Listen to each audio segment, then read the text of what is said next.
all the workers gone, and how do we get them back? My next guest is going to help me sort through all that for us. Let's please welcome to the show Keith Fitz-Gerald. He knows everything, I think.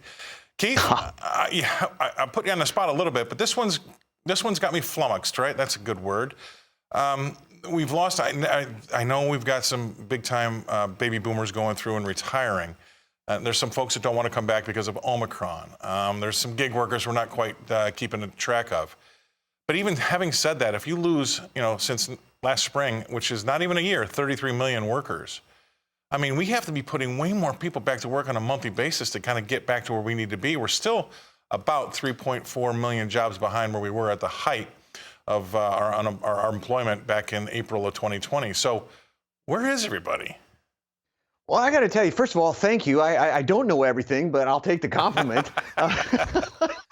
So here's the thing, right? I'm going to put something out there. I'm going to go out on a limb, and I can't substantiate this, but I think I'm onto something based on everything I'm hearing, and see what you think.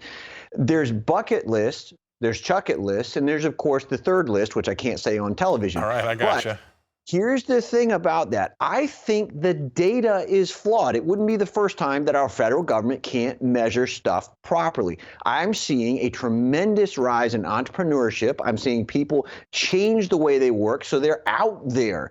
I think our statistics simply aren't picking up on that yet, but they will when the government, as usual, figures it out a day late and a few $1 trillion short. So I believe we've got to put a lot more people back to work, but I believe also that there are a huge number of them flying under the radar because current data simply can't measure the fact that we've got passion-related businesses being created. People are doing things they've always wanted to do. People are simply not coming back to the office, and they're learning how to build their own business. They're becoming first-time entrepreneurs when they would otherwise leave.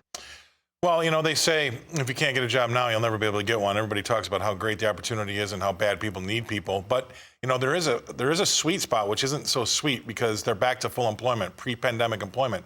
And that's the age of, say, 25 to 44. If you quit your job and you're of that age group, you're going to find a difficult time getting something, as good as what you have or even better.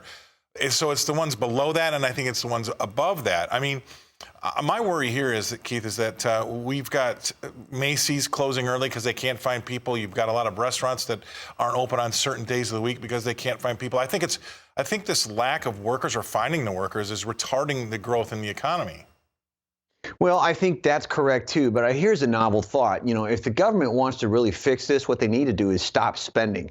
Because when you flood the system with this, everybody runs around, has too much money. They don't have an incentive to do it. So, capitalism is the great motivator, right? I mean, I got my start cutting lawns and using that money to make my first trades into the financial markets. If I can do something like that, anybody can do something like that. So the question comes down to motivation, comes down to government, comes down to what you actually want to accomplish with your life. I believe in my heart that people are out there, they want to go back to work, and they are going back to work. The data simply doesn't reflect that yet. And maybe they're coming back to work, slowly but surely, and the data is not reflecting that either. So now I'm going to put you on the spot one more time.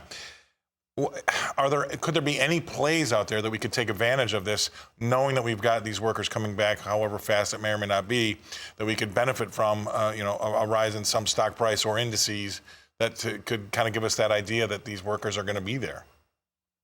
Well, I tell you what, I think that's going to come down to a question of do you want to own the needle or the haystack? I think if you look at Amazon, for example, which is going into the health space, today it announced the launch of their teledoc versus, their virtual health telephone medicine. I think that's going to expand. They're going to need phone service. They're going to need help. They're going to need customer support. I think companies like Microsoft and Apple are going to earn money hand over fist in the years ahead because all these people who are coming back to work are going to either need to work there or are going to use those products. So to me, it's stuff that's hiding in plain sight. It's JP Morgan, for example, where you've got spending and lending combined. It's the move to digital currencies. Those are all areas that I think are going to reflect the shift in workforce composition, the realignment of credit, and how people actually get back to the work. Well, all right, that was a fantastic answer. And because of that, I'm going to throw one more question at you, a little bit off topic. CPI on Thursday, 7.3 expected. Where are you? I think that number is going to come in hot. I think it might even be, there's an outside chance, and I hate to say this, I think there's an outside chance it could be far hotter than that, simply because the Fed has been out to lunch for so long that they don't have a plan to attack this. They jawbone about having one, but I haven't seen anything. The markets are going to make this decision for them. It'll be interesting to see how hot it may or may not be, because then I think that that's going to be something that could force their hand in March, maybe do 50 basis points rather than the 25.